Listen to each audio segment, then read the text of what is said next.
Alright, time for round 1. I'm on the draw against 6 cards and I don't have a single swamp in my hand, but a lot of ways to draw into extra cards. I might have to play Nixborn Shieldmaid just to cast Chosen by Heliod, but I think, especially against 6 card, that this is a hand that I'm gonna keep. Playing against green, it seems like. And of course, yeah, there's the swamp. So that's definitely great. I don't have anything to bestow the Shieldmaid on, but I want to start casting my cards here to actually get going. I'm gonna run it out. It is only a 1-2 for 1.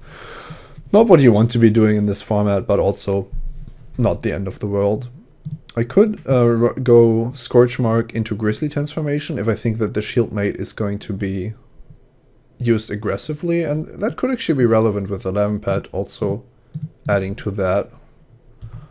I also deal the most damage this way, and it would allow me to trade with an X2 creature if my opponent has that on turn 3.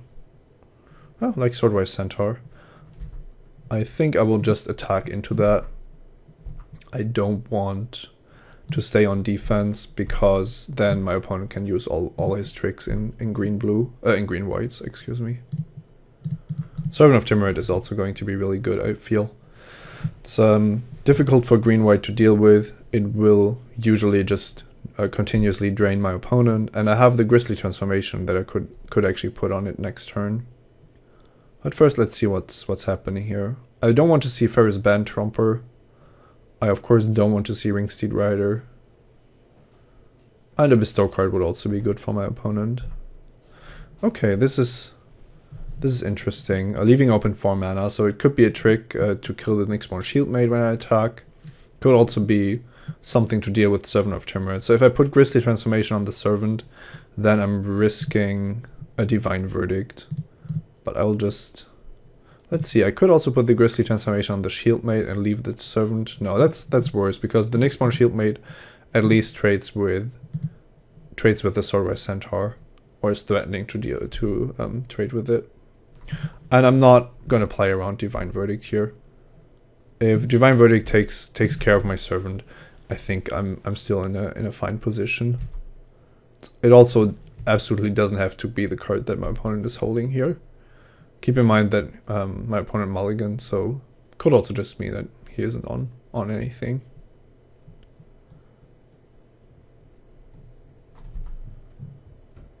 No attacks, no plays. Okay. I don't think... Well, I didn't think that I should be attacking with the Shieldmaid here, but I drew Dreadbringer Lampad, so now I can make Nixborn Shieldmaid gain Intimidate until end of turn, and just be a lot more aggressive without allowing my opponent to cast any of his potential tricks, except for Divine Verdict, which I already talked about. So this is a great draw here. Dreadbringer Lampad is surprisingly powerful, I think, in this format, simply because evasion is what this format revolves around ultimately. If you can make a big creature, which is more difficult now, then your opponent might still be able to chump block it a couple of times. But Dreadbringer Lampads is just really good. Okay, so is Dictate of Heliod. That's also a very powerful card. And good that I didn't attack with the Shieldmaid. That would have been really unfortunate. I am on 21, my opponent is on 11, and that's going to change to 10 to 22. And I have Cavern Lampad to make my whole team unblockable. I'm feeling pretty good about this. It wouldn't be a lethal attack. I think I'm lacking 1 point of damage, but I'm also not anywhere close to losing. Okay, I drew an Excoriate, so now Excoriate against green is always a bit problematic because of cards like Savage Surge. I'm gonna play it safe, cast this with Bestow on a Dreadbringer Lampads, and give the... Wait, I could cast this on Nixborn Shieldmaid, giving Dreadbringer Lampads Intimidate. I think that's better than creating one creature that's super large, as it's just going to be better against removal effects. Cavern Lampad is going to enter the battlefield, and then the constellation of Dreadbringer Lampad will trigger again. I'm not at a risk of losing to attacks by my opponent. Being on 17, I think that I can be really aggressive here. And then now my opponent needs to basically have something already. Otherwise the Servant. Okay, Artisan Sorrow. That's a good card, of course. Scrying for 2. But I'm also hitting for 5 here. Bottom and top. So my opponent found something. Also, the Nyxborn Shieldmate might be able to be blocked next turn, because Intimidate does take the color of the blocking creature, or the color of the creature, into account. Yeah, so Weakseed Rider can actually block Nyxborn Shieldmate here. Might be the card that my opponent kept on top as well. So I think my plan has to be to cast Chosen by Heliod on Nyxborn Shieldmate to make the block a lot worse. Oh, Dreadbringer Lampads. Let's see. This already has Intimidate, so it wouldn't really accomplish much. I have the Bloodshell Harpy to deal additional points of damage. Or I could cast Dreadbringer Lampads, which also blocks the Swordwire Centaur, but that's a job that's better suited for Excoriate, I think. I am risking a trick here that would make the Wingseed Rider survive. However, if that's the case, then Cavern Lampad falls off, and I have both an additional blocker and another evasive threat. Clearly, white creatures with Intimidate are worse against my opponent, but it was better to not bestow onto Dreadbringer Lampads. Okay, if this resolves, then everything is fine, but it doesn't. Mortal's Ardor is actually bad for me, with the lifelink and turning this into a 6/6, meaning that I won't be effectively racing what my opponent is doing. So I will be excoriating here, just to stem the bleeding a little bit. I don't want to block with Dreadbringer Lampads if I can help it. I think it's going to be better as the game continues. And I just hope that the 5/5 Ringsteed Rider isn't going to be enhanced any further, so that it doesn't present a 2-turn clock. I also have the Bloodshell Harpy to block at any point. Okay, Cetacean Oathsworn. I really have to be careful not to die here out of nowhere, basically.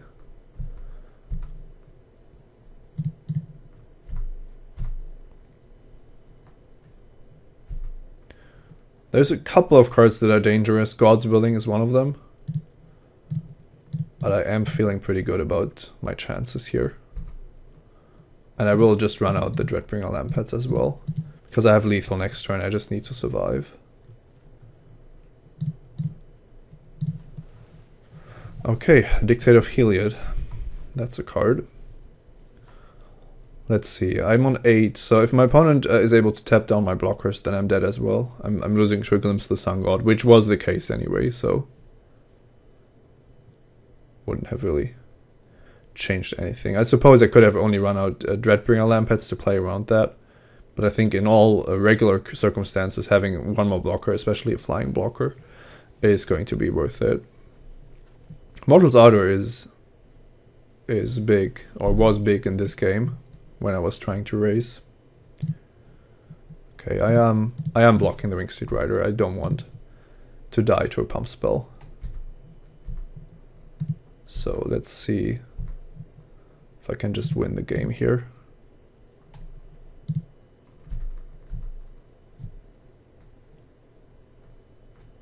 There's no real point to attacking with this, because it can just get blocked by the Oathsworn. Okay, that worked out. I also drew the Scholar with 8 lands, so it would have maybe done something here.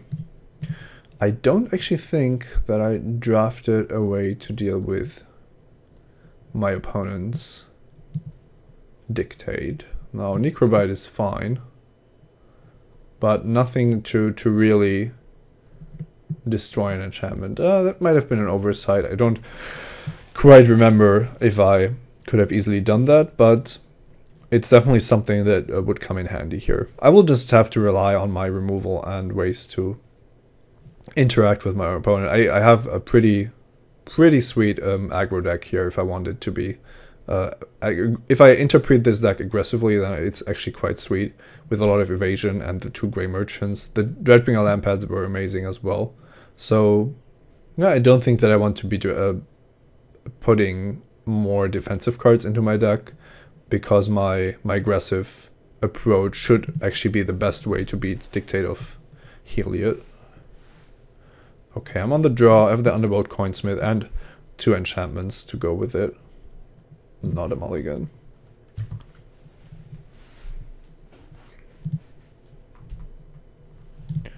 Alright.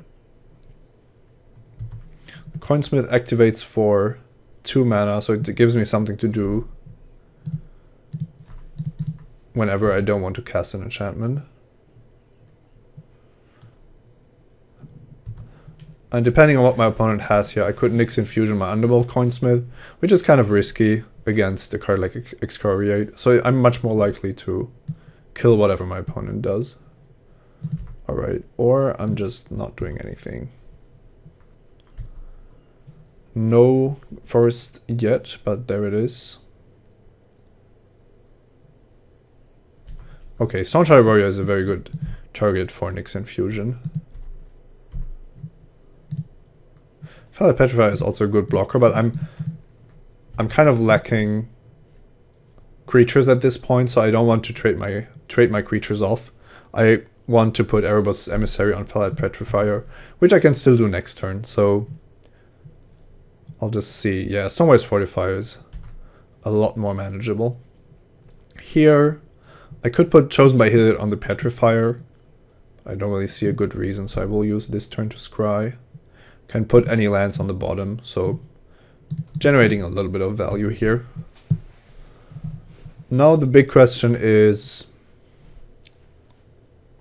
well, it's not really a question, but there's the potential for my opponent to attack with Stormwise Fortifier, and then I won't be able to block it. I think that there's too many tricks that I don't want to face. Although I have the Death Touch creature, I wouldn't risk it, simply because losing this with this kind of hand would be too embarrassing. Opponent didn't attack though. There aren't many cards in white green that I can think of that would actually allow my opponent to attack there. One of them would be +1/+1 and Indestructible, for example, and that's just a card that I don't have to risk being on 21. So I definitely shouldn't F6 here because I have the option to discard cards. It's possible that my opponent has the Artisan Sorrow in hand. Still think that bestowing Erebos' Emissary is what I want to do on turn 6. There's no reason in holding it back or casting Chosen by Heliod first. That way my opponent has to... Oh, I don't know what I did there. That was actually I'm just running into my opponent's onboard trick, because this also works on defense and my opponent didn't cast anything. So it might actually still be better to attack here. And that's because... Oh, wow. Yeah. That's because costing my opponent mana is not irrelevant. How do I explain this correctly? So my opponent had the Artisan Sorrow. So because he wanted to cast Artisan Sorrow, he wasn't able to block with the Fortifier. If his plan was, for example, to cast a Dictate of Crufix at end of turn, then attacking is also correct, because the block and the activation wouldn't have been available to him. Now you might say that attacking allows my opponent to block and activate this, and the only price I'm paying is that this is tapped, which means that Stormwise Fortifier gets in a free attack, in air quotes. I can actually make these because I'm on a webcam. So getting this free attack in with Stormwise Fortifier is not a big concern for me at this point. So I think I'm fine with the way things are going here. Let's see. I will have 7 mana with the Scholar of Athreos. The Scholar, then next turn I have 8 mana and I will cast Chosen by Heliod. I'm just debating whether it's better to keep open the mana for the Scholar rather than putting Chosen by Heliod on Felled Petrifier. I think that's actually the case. So the Chosen by Heliod is not a very important card right now. So I will deal a bit more damage that way. One thing that's risky here is if my opponent has the Dictate of Heliod. I won't be blocking with Scholar of Athreos now. Instead, I'm going to activate it. However, even if I don't block, my opponent is very likely to cast the Dictate. At some point he wants to get the +2/+2 bonus live. In particular, before I can untap with Fellite Petrifier, because after that, Stonewaste Fortifier is a bit worse on the offense. Okay, this is an interesting game. It was really unfortunate to lose the Nicksmith, the Coinsmith.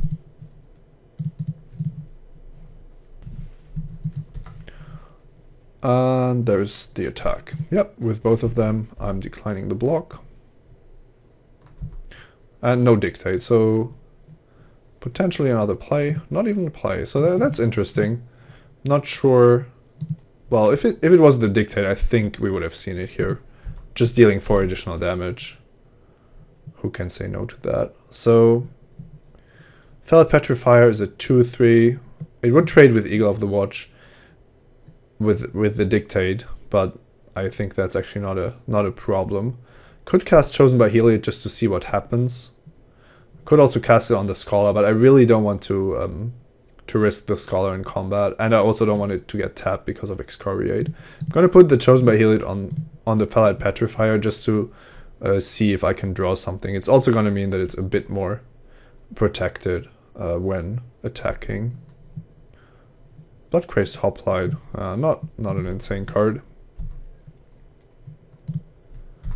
So my instincts are to just not cast either of these and to hold up the activated ability of Scholar of Athreos instead. And I'm not going to block again. If my opponent doesn't do anything with his mana, just passing on 5, then I'm very happy with how things are going. It's possible that my opponent wanted to trick me by not casting the Dictate, although he has it. But that effectively, yeah, that just means that I saved myself 4 damage by not blocking last turn.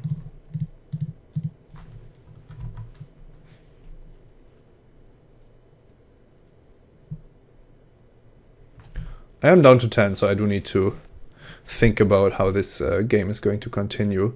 My opponent on 11, Eagle of the Watch is unblockable for me. Stonewaste Fortifier is a 4/4, so I do potentially want to just keep Fellite Petrifier back. And that means I could start attacking with a Scholar if I put Grisly Transformation on it. Then I do run into Excoriate, which I wanted to prevent, but might not be able to with the cards I have here. I could also keep attacking with the Fellite Petrifier and just create a large Bloodcrazed Hoplite. This becomes a 3/2 +1/+2 is 4/4. Well, 4/4 is horrible against Stonewaste Fortifier, or is it? It wouldn't be horrible if the fact that my opponent spends 5 mana effectively means that I'm winning the game. I'm spending 5, so I have 1 activation of the Scholar, and I'm dealing 2. My opponent is on 9, 8. I take 4, and then I get to untap with the Nyxborn Shieldmate and the Grisly Transformation in hand. That's not anywhere near lethal, so kind of need to find the right way to block his Fortifier without exposing my Scholar. I think my Scholar is most likely to die because if I block with it. That means that I probably have to run the risk of the Scholar getting excoriated and just put Grisly Transformation on there. Alternatively, I play the Bloodcrazed Hoplite, put the Grisly Transformation on it, and play things a bit more slowly. Yeah, I think that's actually the best line, because I will actually get the heroic triggers that way. I will keep back my 2/5 on defense, and still get at least 1 Scholar of Athreos activation out of the deal.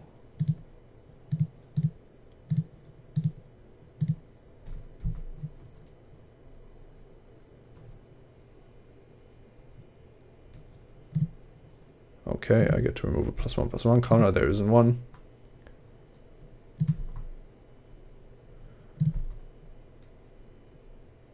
And a Cavern Lamphead. Alright, that could be... It could be a game changer here. I decided to hold off the Stonewise Fortifier. And I will be getting my opponent down to 10. Yeah, I'm somehow pretty close to winning next turn, but I'm also not quite there. If I attack with the Petrifier, however, then both of these are attacking again. And then, let's see, there's an option that I will be able to block this with the Scholar, or maybe the Scholar and the Hoplite, and then win with the Cavern Lamp at the turn after. So if I only chump block, my opponent plays something, then I'm on a safe life total. My opponent is on 10, minus 2 on 8, and I have 5 power, plus the Cavern Lamphead. But I would need to have the Scholar of Athreos still. Cavern Lamphead costs 6 to bestow, and Nyxborn Shieldmate costs 3 to bestow, so I wouldn't be able to do both. I do have to expect that my opponent has a blocker for Fellite Petrifier, so I would have to target that. I could put Nyxborn Shieldmate on Bloodcrazed Hoplite this turn, and then I might actually have the win by bestowing Cavern Lamp at the turn after. And I might actually be able to block with the Hoplite depending on... No, I don't deal enough damage that way. So yeah, because I drew the Cavern Lamphead, I think it's correct to be more aggressive here.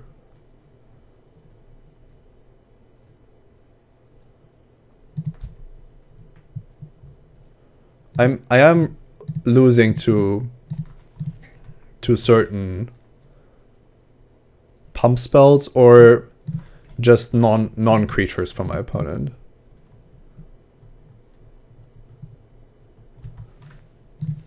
Alright, so this is now 5 and this is 2 is 7, plus 2 from the Lamphead is 9. But it does mean that my Scholar will have to die, blocking the Stonewise Fortifier to play around whatever combo trick my opponent might have. It also means that my Fellite Petrifier needs to survive, and my opponent can't have an instant to interact with my Intimidate creatures or my enchantments. It is an aggressive line, but I think I was actually a bit behind here. And if my opponent has good tricks, then holding back the Fellite Petrifier might also not work out as I wanted to. Okay, this is actually not bad, because the Fortifier will not deal damage to me. I was planning to block it anyway, so I think that part of the plan worked out. My Bloodcrazed Hoplite was a 5/5, so my opponent knew that the 4/4 Fortifier would get blocked if he tried that, and I would have probably blocked it if it had just attacked. With my hand, it's arguably better to jump block anyway, but I can understand why my opponent played the Obstinacy. It makes a lot of sense from his perspective, his or her perspective. Okay, time to feed. It's not what I wanted to see. It does kill my Hoplite. It is not a good trade for my opponent, but the life gain is huge, and I only get to keep Nyxborn Shieldmate while my opponent has a flyer. Quite an aggressive line by my opponent, because I wasn't threatening to kill him at that stage of the game. Weight of the Underworld, that is pretty good, I think. I could attack first, and then if my opponent blocks, I can play Weight of the Underworld afterwards. I think I want to play it anyway. However, if I bestow Cavern Lamphead now, I'm only dealing 5, and then I'm not even dealing 5 because Nyxborn Shieldmate can actually get blocked by Eagle of the Watch. So I want to put the Cavern Lamphead on the Fellite Petrifier, and that is only threatening a 3-turn clock if I do it now. But the problem is it's going to take even longer if I don't do it. I can put Weight of the Underworld on the Eagle and then attack with the Nyxborn Shieldmate, offering that trade. Looks fine to me. And then I have to decide if I actually want to maybe cast the Cavern Lamphead without... Wait. If I'm willing to cast the Cavern Lamphead, Yeah, I think I still cast the Weight of the Underworld first. Then my opponent has the choice, because he knows what's coming. I'm losing my Nyxborn Shieldmate to a trick anyway. I could actually lose my Fallout Petrifier to a trick, but then Eagle of the Watch is dead, most likely as well. Yeah, I'm gonna cast Weight of the Underworld first. I think it's too risky to run into a Johnny's Presence or something like that. So this is a 1-1. Now I will attack. Losing Nyxborn Shieldmate to a Johnny's Presence is not a concern here. Okay, so I dealt 3. My opponent is down to 9. And Cavern Lampad would give me 1 evasive threat with 2 power. Holding it back gives me an evasive threat with 4 power, which is still not enough to kill in 2 turns. But I might draw a Grim Guardian to deal the final point, or the Nyxborn Shield might actually get through if my opponent doesn't have a creature here. It's not likely, but it's an out I have to deal the last point. And now the Eagle of the Watch is... Oh, there's Grim Guardian. That's superb. Now the Eagle of the Watch is dealing me damage, but it might actually work out here fine. This is why I would have attacked with a Nyxborn Shieldmate first. Even though I would have lost a card, I would have been able to get the Eagle dead, which my opponent wouldn't have known at my point of attacking. I only have 8 mana, so both of these are not going to happen, but given that I'm kind of threatening lethal here, if this works out, I think that's how I should do it.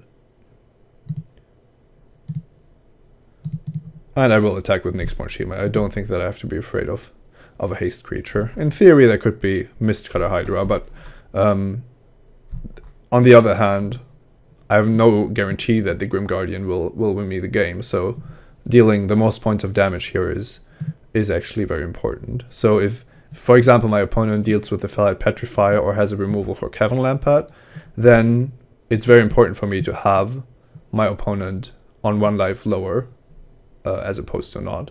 And I think Mistcutter Hydra is pretty much the only card that kills me and that I could have played around by holding back Nyxborn Shieldmate. Okay, don't give this +4/+4, please. Okay, I'm still alive. And Plains doesn't really help, so I can play the Grim Guardian after combat. The Fallout Petrifier might win the game here. Just like that. Alright. Evasion is good, and Black Intimidate creatures are as well. I could have also drawn into Grey Merchant of Asphodel at any point. That would have also been great. Alright, my deck performed really nicely. I think my opponent put up a pretty good fight. Dictator of Heliod and what he's shown on the creature front were respectable, but ultimately not enough to win the race. Alright, see you in round 2.